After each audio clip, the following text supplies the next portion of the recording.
Tole hordoftoota koo akkam jirtu nagaa fayyaa keessan miti galanni waaqayyoodha haa ta'u anis immoo nagaa guddaa irraa kaasaan qaba isinis nagaa akka qabdan egaa abdiin qaba barnoota keenya kumatti fufeetti jira guyyaa har'aa mee mata duree guyyaa jalqabaa irraa kaasnee walii yaadachiisna isa dura garuu warroonni barnoota afaan Oromoo barachuu barbaadanii karaa telegiraamii karaa waatsaappii akkasumallee karaa yuutuubii warqee biyyuutii kan jedhu hordofaa obboloota keessan nama kamiyyuu carraa barnootaa kan hin arganne barachuuf otoo fedha qabanii haala gaa'ilaa dafanii qabachuudhaan haala maatii qal'insa harka qal'insaan fageenya mana barnootaatiin barnoonni waan nama fayyaduu qabu jedhu aadaa maatii keenya qabachuudhaan warroonni dubbisuu barreessuu fi qarshiillee baankiitti haftee qarshii keenyallee baruu maqaa keenya baruu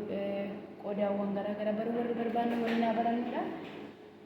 Egaa isinitti mul'ata yaada kunoo bacaadaa xiqqaa guddaa isaatiin aan guddaan kanadha.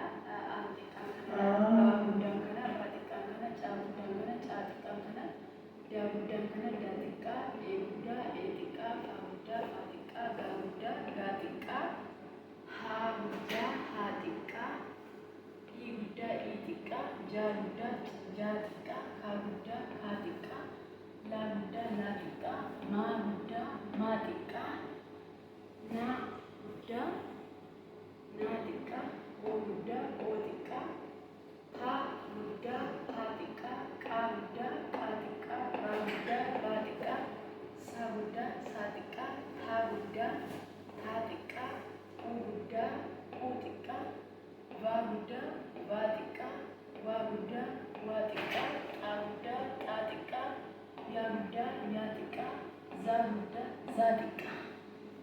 Qubeewwan cimdii isinii fi isinitti isin himne kanaafiyyuu qubeewwan cimdii jaati jira. Qubeewwan cimdii chaa jedhama. Caa fi haa guddaa chaa. A, nya, a, sa, za. Cha, cha. Cha tokkoo fi haadha. Cha, a, nya, a, sa, za. Isaan kun qubeewwan cimdii jechuudha. Qubeewwan cimdii isaan kana jahanidha jechuudha. Warroota naannoo cimdii lamaadha jechuudha. Cha, a, nya. Sa, za, za. Jedhamanii waamamoo jechuudha. Tole qubeewwan dubbachiiftuuni a, e, i, o, u. Barnoota keenya guyyaa hin gaddaarraa kaasnee barachaa turreerra garuu har'a keessa deebii yookiin immoo akka nuuf hubatamuu danda'utti itti naqachaa tura. Barumsa keenya kaleessa irratti a, e, i, o, u qubeewwan ittiin jechoota ijaaruufis ta'ee barreessuufis ta'ee dubbisuu fi warroota kana qubeewwan warroota a, e, i, o, u kana nu barbaachisaa isiniin jedheen ture. Dabalataan dubbifamaa tokko dubbachiistuun tokko jechoota dheeressuu jechoota gabaabsuu keessatti gahee guddaa akka qabani. Baa xiqqaa baa dubbachiistuu baan dubbifamaa aan dubbachiistuu baa bee bii boo bu. Qubee dubbachiistuu lama yoo doosne dubbifamaa tokko biraa baa bee bii boo bu. Qubeen baa ta'ee dubbachiistoota kana bira tokko lama yeroo bira buusnu jechoota dheeressuuttis ta'e gabaabsuuttis ta'e gahee guddaa akka qabani. Saa, see, sii, soo, su. Saa, see, sii, soo, su.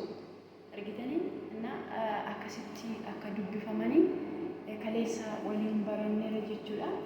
Kaleessa asirratti dhaabne jechoota ijaaruu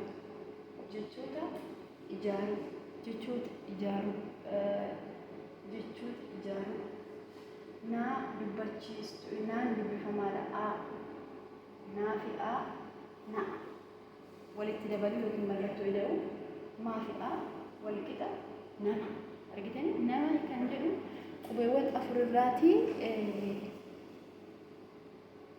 afurraatii ijaaruu ni dandeenya jechuudha. Nama kan jedhu nama laafi'aa ida'u faafi'aa laa ida'u faafi'aa lafa gabaabsine jechuudha.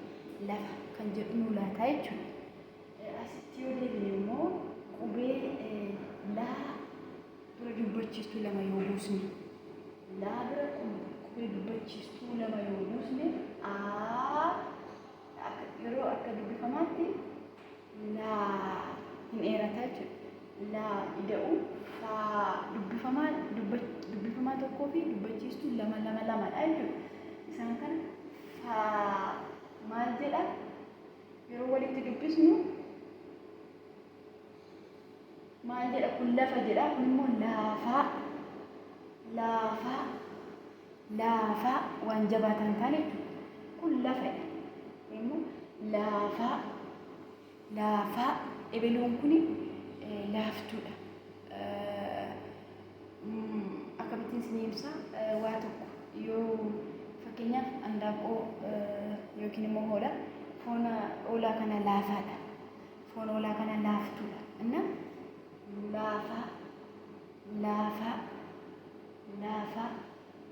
laafaa argitanii isinii galee jira. Dubbachiistuu tokko dubbifamaa tokko dubbachiistuu tokko maal jedha na walitti rooma kun maal jedha na jecha jedhu nu laate jechuudha. Amma jechuudha ijaaruu qallaan himatti bira gahaa jirra jechuudha. Deebine laafi'aa faafi'aa lafa asii immoo laabira yookiin immoo dubbachiistuu lama yoo buusne lafa laa dheerateera jechuudha. Hin dheeresse. Ida'uu ammas faa bira lama buusne yookiin immoo dubbachiistuu lama buusne faa maal jedha walitti laafaa waan jabaataa hin taane waaqayyo gooftaan waan akka siifaa laaffisu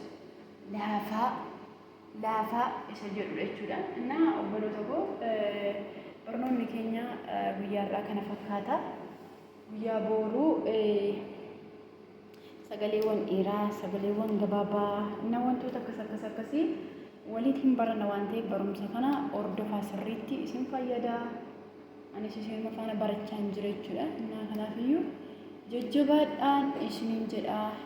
Namni hundumtiyyuu innarraa taayileetii ta'ee ayyarii oofu inni har'aa saayinsistii ta'ee qilleensa keessatti wantoota garaagaraa qoratu innarra dooktara ta'ee innarra waan garaagaraa ta'e qubee kanarraa ka'eetu jechuudha. Jalqabni qubee kanadha jechuudha. Jalqabni waan hundumaa qubee kanarraa ka'eeti iddoo guddaa ga'e. Warroonni har'aa dubbisuu nu rakkisu.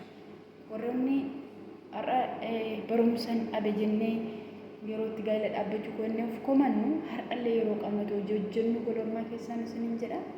Na jabaadhaatii baradhaa gooftaan sinaa eebbisu. Egaa itti fufna barnoota keenya na hordofaa laayik godhaa sheer godhaa hiriyoota keessaniif haa baratanii eebbifamaa.